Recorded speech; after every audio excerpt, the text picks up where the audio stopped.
ನನಗೆ ಅದ್ರ ಬಗ್ಗೆ ಸ್ಟೇಟ್ ಪಾಲಿಸಿ, ರಾಜ್ಯ ನಾಯಕರು, ನಾನು ಎಮ್ ಎಲ್ ಎ, ನನ್ನ ಪವರ್ ಲಿಮಿಟ್ ಇದೆ.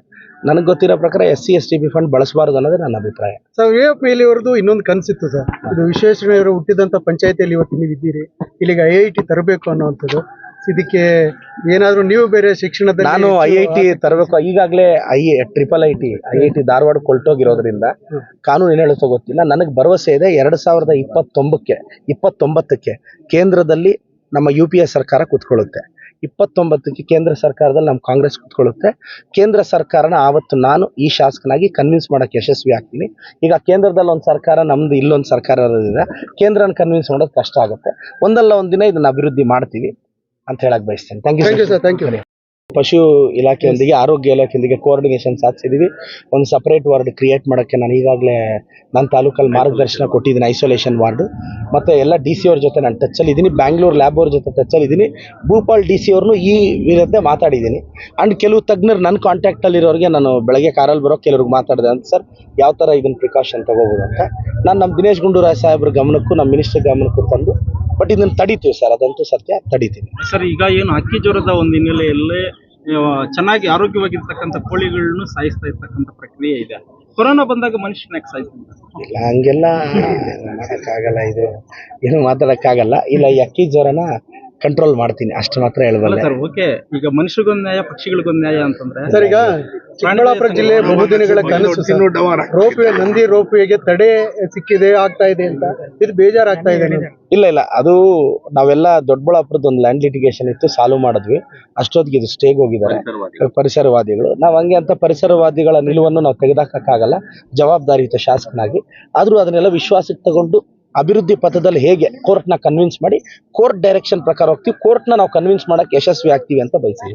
ಸರ್, ನಿಮ್ಮ ಕನಸು ಎತ್ತಿನ ಹೊಳೆ ಎಲ್ಲಿವರೆಗೂ ಬಂತು, ಏನು ಮಾಡಿದ್ರಿ? ನಾನು ಹೇಳಿದೆ 2027 ಡಿಸೆಂಬರ್ ಒಳಗೆ ತರ್ತೀನಿ ಅಂತ. ಮತ್ತೆ ಆ ಎತ್ತಿನೊಳೆ ಯೋಜನೆಯಲ್ಲಿ ನಮ್ಮ DK ಸಾಹೇಬರು ನನಗೊಂದು 6 ಕೋಟಿ ಕೊಟ್ಟಿದ್ರು, ಅಂದ್ರೆ ಅದು ಪಾಸ್ ಆಗೋದ್ರಲ್ಲಿ. ಈ ಊರಿಗೆ 20 ಲಕ್ಷ ಹಾಕಿದ್ದೀನಿ, ಎತ್ತಿನೊಳೆಯಲ್ಲಿ 20 ಲಕ್ಷ ಹಾಕಿದ್ದೀನಿ ಸುದಳ್ಳಿಗೆ, ಮತ್ತೆ ಇದೊಂದು 20 ಲಕ್ಷ, ಈ ಊರಿಗೆ ಒಟ್ಟು 40 ಲಕ್ಷ ಆಯ್ತು. ಎತ್ತಿನೊಳೆ ಯೋಜನೆ 2027 ಡಿಸೆಂಬರ್ಗೆ ಎತ್ತಿನೊಳೆ ಗಂಗಾ ಮಾತೆಯನ್ನ ಚಿಕ್ಕಬಳ್ಳಾಪುರದ ಭೂತಾಯಿಯೊಂದಿಗೆ ಸ್ಪರ್ಶಿಸ್ತೀನಿ. ಇದಂತೂ ಇದು ನನಗೆ ಈಗಲೂ ನೆನಪಿದೆ. ಯಳವಳ್ಳಿ ರಮೇಶ್ ಅಣ್ಣವರು, ವೀರಪ್ಪ ಮೊಯ್ಲಿ ಸಾಹೇಬ್ರು ಅವ್ರ ಕಾಲದಲ್ಲಿ ನಾನು ಸ್ಥಳೀಯ ವಾಹಿನಿಯಲ್ಲಿದ್ದಾಗ ಯಳವಳ್ಳಿ ರಮೇಶ್ ಅಣ್ಣವ್ರನ್ನ 2012 ಒಂದು ಸಂದರ್ಶನ ಮಾಡಿದ್ದೆ. ಎಷ್ಟು ವರ್ಷ ಇವತ್ತೇನು ಅಂದರೆ, ನಾನು ಶಾಸಕನಾಗಿದ್ದಾಗ ಅದು ಬರ್ತಿದೆ. ಆವತ್ತು ಇದಕ್ಕೆ ಭಾಳಷ್ಟು ಜನ ಶ್ರಮ ಇದೆ.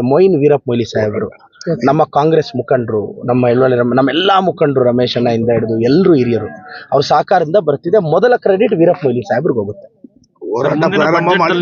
ಮುಂದಿನ ಬಜೆಟ್ದಲ್ಲಿ ಏನು ನಾನು ಹೋಗ್ತಾ ಇದ್ದೀನಿ, ಹಳ್ಳಿಗೆ ಹೋದಾಗ ನನಗೊಂದು ಹೊಸ ಸಮಸ್ಯೆಗಳ ಇದು ಬರ್ತಿದೆ. ಗಾಂಧಿ ಆದರ್ಶದಲ್ಲಿ ನಡೀತಿರೋ ಕಾಂಗ್ರೆಸ್ ಪಕ್ಷ, ಗಾಂಧಿವಾದಿಗಳು ನಾವು, ಅವ್ರ ಆದರ್ಶದಲ್ಲೇ ನಡೀತಿದ್ದೀವಿ. ವಿಶೇಷವಾಗಿ ನಮ್ಮ ಸ್ಥಳೀಯವಾಗಿ ನಮ್ಮ ಮುಖಂಡರು ನನಗಿಂತ ಜಾಸ್ತಿ ಎಫರ್ಟ್ ಹಾಕಿ ನಾವು ಜನನ ಇವತ್ತು ಕಾಂಗ್ರೆಸ್ ಭದ್ರಕೋಟೆನ ಮತ್ತಷ್ಟು ಭದ್ರ ಮಾಡೋ ಪ್ರಯತ್ನ ಮಾಡ್ತೀವಿ. ಚಿಕ್ಕಬಳ್ಳಾಪುರ ತಾಲೂಕು ಸರ್ಕಾರಿ ಶಾಲೆ ಡೈಲಿ ಎಕ್ಸಾಮ್ ಮಾಡ್ತಾ ಇದ್ರಲ್ಲ, 3-4 ಸ್ಕೂಲ್ಗೆ ಹೋಗಿದ್ದೆ, ಬಹಳ ಅನುಕೂಲ ಆಗ್ತಾ ಇದೆ. ಎಸ್, ಈಗ ಅಪ್ಪ ಅವ್ರು ಹೇಳಿದಂಗೆ ಸಿದ್ಧಾರ್ಥ ಹೋಗಿದ್ದೆ, ಈ ಕುಪ್ಪಳಿದಕ್ಕೆ ಹೋಗಿದ್ದೆ, ಗೌರ್ಮೆಂಟ್ ಶಾಲೆಗಳಲ್ಲಿ ಬಹಳ ಖುಷಿ. ಅವರು ಡೈಲಿ ಎಕ್ಸಾಮ್, ಡೈಲಿ ಪೇಪರ್. ನಮ್ಮ ಗ್ಯಾರಂಟಿ ಯೋಜನೆಗಳ ಅಧ್ಯಕ್ಷರು ಯಳವಳ್ಳಿ ರಮೇಶ್ ಅಣ್ಣ ಅವ್ರು ಹೇಳ್ದಂಗೆ, ಜಿಲ್ಲಾಧ್ಯಕ್ಷರು ಡೈಲಿ SLCಗೆ ಎಕ್ಸಾಮ್ ಮಾಡ್ತಿರೋದ್ರಿಂದ 98ಕ್ಕೂ ಹೆಚ್ಚು ಎಕ್ಸಾಮ್ ಈಗ ಪ್ರಿಪರೇಟರಿನೂ ಬರೀತಿದ್ದಾರೆ. ಇದು ಬಹಳ ಎಫೆಕ್ಟಿವ್ ಆಗಿ ನಡೀತಿದೆ. ನಮ್ಮ ಇವ್ರು ಹೇಳ್ದಂಗೆ ಅದು ಒಳ್ಳೆ ಫಲಿತಾಂಶ ಬರೋಕ್ಕೂ ಅನುಕೂಲ ಆಗುತ್ತೆ. ಇಲ್ಲ, ನಾನು ನಮ್ಮ ಹಿರಿಯ ಮುಖಂಡರ ಮಾರ್ಗದರ್ಶನದಲ್ಲಿ ZPTP ಚುನಾವಣೆಗೆ ಹೋಗ್ತೀನಿ. ನನ್ನ ಮಾತು ಸಾಧನೆ ಆಗೋದಕ್ಕಿಂತ ಸಾಧನೆ ಮಾತನಾಡಂಗೆ ಮಾಡ್ತೀನಿ. ಚಿಕ್ಕಬಳ್ಳಾಪುರ ತಾಲೂಕು ಅಕ್ಕಿ ಜ್ವರದ ಎಲ್ರಿಗೂ all the best.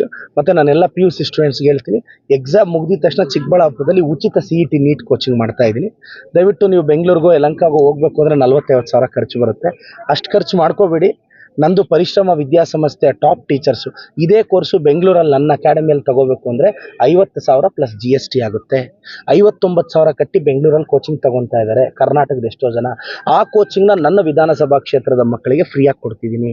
Study material ಫ್ರೀಯಾಗಿ ಕೊಡ್ತೀನಿ, ಒಂದು 5-6 ಸಾವಿರ ರೂಪಾಯಿ ಆಗುತ್ತೆ. ಊಟ ತಿಂಡಿ ಕೊಡ್ತೀನಿ, ತಿಂಡಿ ಕೊಟ್ಟು ಊಟ ಕೊಟ್ಟು ಬೆಳಗ್ಗೆಯಿಂದ ಸಂಜೆವರೆಗೂ ಪಾಠ ಮಾಡಿಸ್ತೀನಿ. ಬೆಂಗಳೂರಿಂದ ಟಾಪ್ ಟೀಚರ್ಸ್ನ ಕರೆಸ್ತೀನಿ.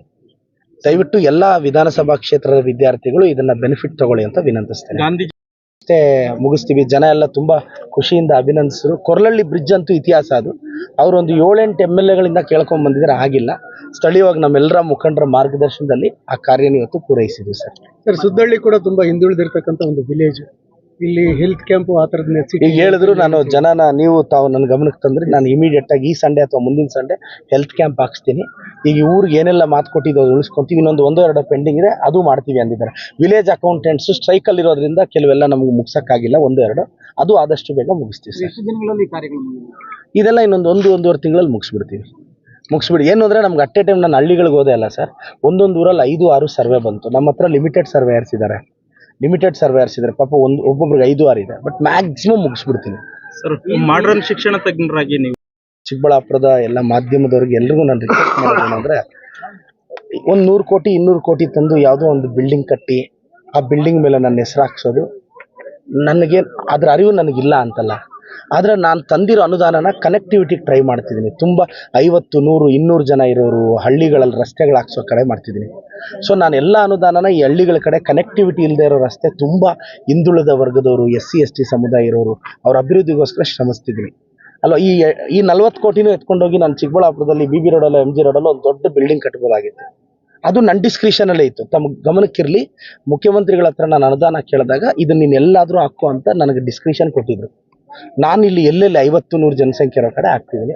ಹಳ್ಳಿ ಜನ ಡೆವಲಪ್ ಆಗಬೇಕು ಅನ್ನೋದೇ ನನ್ನ ಬಯಕೆ ಸರ್, ಮತ್ತೇನೂ ಇಲ್ಲ. ಸುಬ್ರಾಯನಹಳ್ಳಿಗೆ 100 ವರ್ಷಗಳಿಂದ ಇತಿಹಾಸ ಇರುವಂಥದ್ದು.